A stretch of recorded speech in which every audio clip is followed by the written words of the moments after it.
এখন শুধু হাত বদল হয়েছে, এই হাতগুলো আপনাদেরকে ভেঙে দিতে হবে।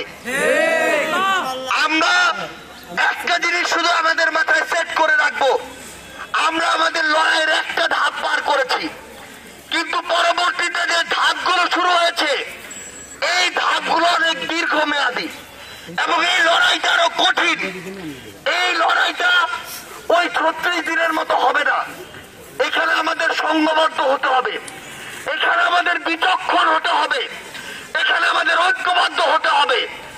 আমরা বিশ্বাস করি আমরা যদি এই কাজগুলো আমাদের জায়গা থেকে করতে পারি, আগামীর কেরানীগঞ্জ গড়ার যে লড়াই, আগামীর ঢাকা গড়ার যে লড়াই, আগামীর বাংলাদেশ গড়ার যে লড়াই, সেই লড়াইয়ে আমরা একইভাবে নেতৃত্ব দিতে পারবো যেভাবে আমরা 24-এর ছাত্র জনতার অভ্যুত্থানে রাজপথের সামনের সারিতে থেকে নেতৃত্ব দিয়েছি। আর আমরা যদি আমাদের জায়গা থেকে আবারও আমাদের সেই দাসত্বের মনোভাব দিয়ে সামান্য স্বার্থের আশায় বিভিন্ন জায়গায় আবারও হাত মেলানো শুরু করি, তাহলে পরিতাপের বিষয় এবং দুঃখের সাথে এটাই বলতে হবে, যেই স্বপ্ন নিয়ে আমরা এই লড়াই শুরু করেছিলাম সেই স্বপ্ন আমরা বাস্তবায়ন তাহলে করতে পারবো না। কিন্তু আমরা কি সেটা হতে দিব? কেরানীগঞ্জের মানুষ কি সেটা হতে দিবে?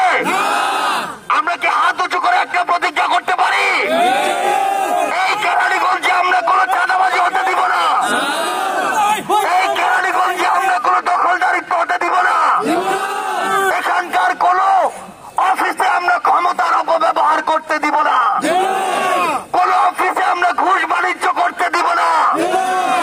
আমরা সাহস নিয়ে বুকে আমাদের সেই তেজ নিয়ে কলিজাটা চওড়া করে কেরানীগঞ্জের সকল অন্যায়ের বিরুদ্ধে দাঁড়িয়ে আগামীর কেরানীগঞ্জ ঐক্যবদ্ধভাবে বাস্তবায়ন করব।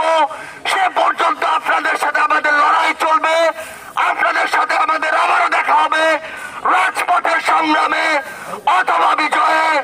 ইনকিলাব